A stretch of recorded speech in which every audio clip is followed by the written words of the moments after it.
This lesson covers stoichiometry and chemical equations. It will include an example of both a mole-to-mole calculation and a mass-to-mass calculation.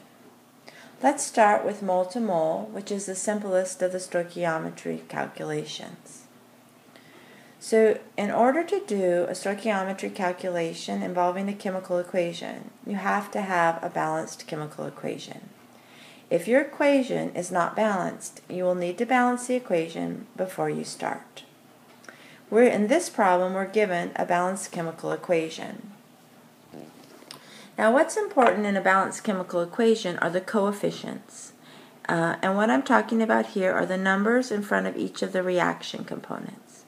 So there's a 2 in front of the SO2. When there's no number written, it's a 1. And then there's a 2 in front of the SO3. Now what these coefficients tell us is that 2 moles of SO2 will react with 1 mole of O2 to make 2 moles of SO3. Now the question is, how many moles of O2 are required to make 6.76 moles of SO3?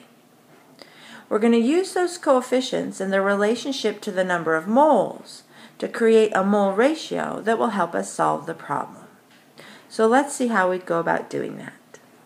Okay, so first of all, reading the problem, I see that what they gave me is that I know I want 6.76 moles of SO3. So that's given. And what they're asking me to find are moles of oxygen. So when I'm looking at the balanced chemical equation, it's those two components that I want to look at in the equation. So here's the SO3, right? And then here is the O2. Now notice, in the question, it did not ask me anything about the SO2, so I get to ignore it for this particular problem. So how we're going to start with, we always start with what we're given. So it's 6.76 moles of SO3. So that's what I was given. And I'm going to multiply this by a mole ratio. Now the mole ratio is not determined by a calculation. Instead, you find this by looking at the balanced chemical equation. In a mole ratio, in the numerator or on the top, you will always put the substance that you're looking for. So in this case, we're looking for oxygen. So if I look in the formula for oxygen, I notice this 1, the coefficient's a 1. So that tells me I have 1 mole of oxygen for the top part of my ratio. What I was given is SO3. So I find the SO3 in the equation, which I've already circled here, and I look, the coefficient in front of that is a 2. So I will take that 2 down here and make that 2 moles of SO3. Now what this does is, because we put what's given on the bottom, it allows our units to cancel. So we're basically canceling out the SO3, and now I have the oxygen. So if I take 6.76 and divide it by 2, I get 3.38 moles of oxygen.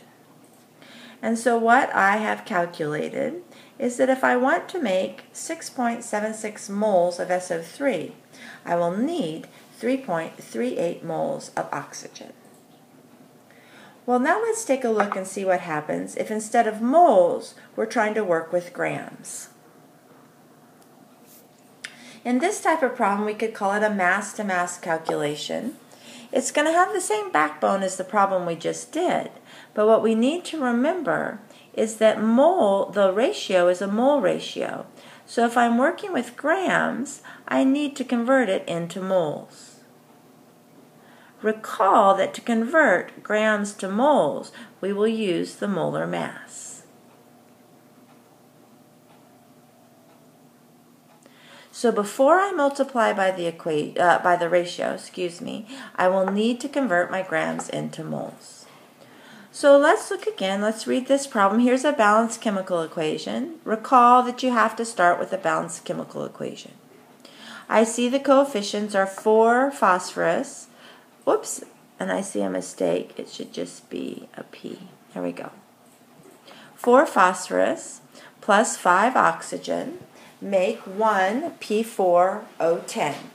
So another way to say that is 4 moles of phosphorus would react with 5 moles of oxygen to make 1 mole of the P4O10, or the tetraphosphorus decaoxide. So let's look, reading the problem, how many grams of O2 are needed to combine with 6.85 grams of phosphorus. Okay, so in this case, what I was given is 6.85 grams of phosphorus. So right here, I'm going to need, there's my phosphorus, and so I'm working with phosphorus in this problem. The question says how many grams of O2, so that's what I'm looking for, and here's the O2 in this equation.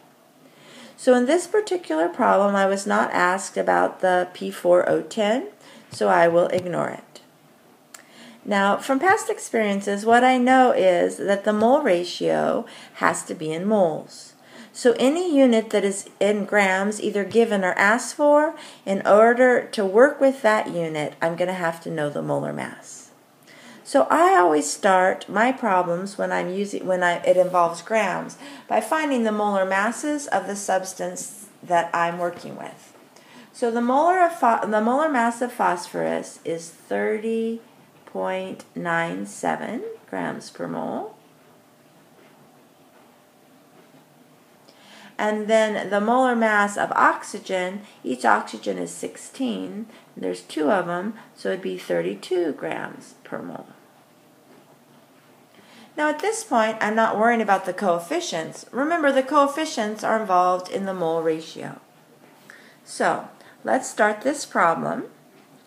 So I'm given, and we always start with what we're given, I'm given 6.85 grams of phosphorus.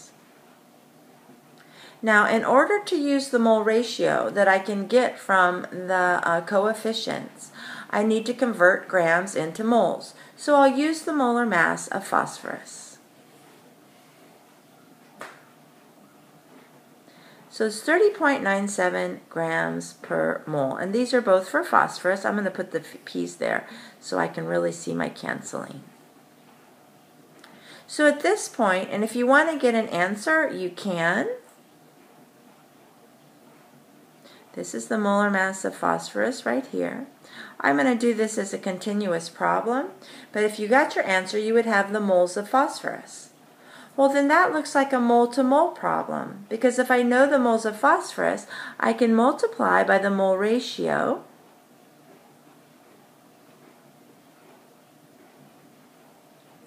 and determine the moles of oxygen, because that's what I'm looking for. So remember, in the mole ratio, you always put what you're looking for on the top. So in that case, it's going to be oxygen. So I look up here, and that's 5 moles of oxygen. And then on the bottom, you put what you were given, which is a 4 here. That's 4 moles of phosphorus. So that cancels out my phosphorus here. And if I get an answer right now, I have 5 moles of oxygen. Now, if I have moles and the question asks for grams, I have to convert from moles to grams by using the molar mass. So I will multiply by the molar mass.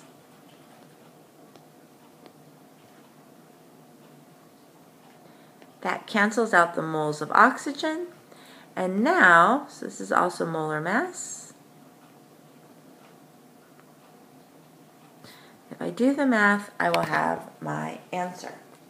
So I take what I was given, the 6.85.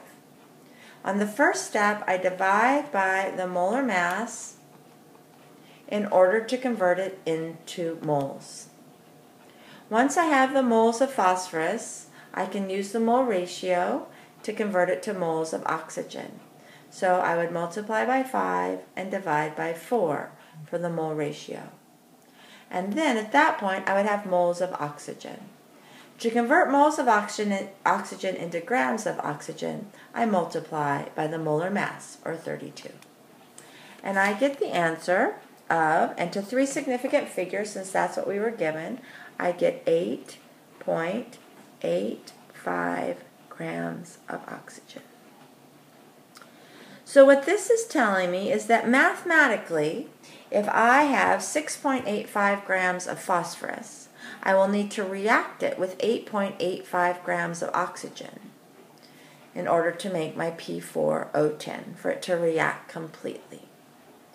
Now some of you may combine some of these steps, and that's fine. It's fine to do that. But this is the way you think it all the way through.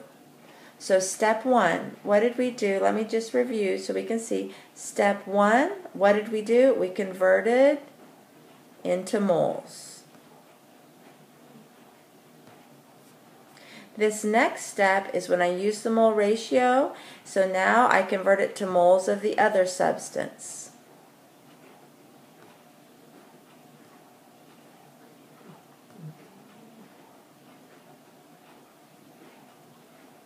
And then this third step here, I convert it into grams.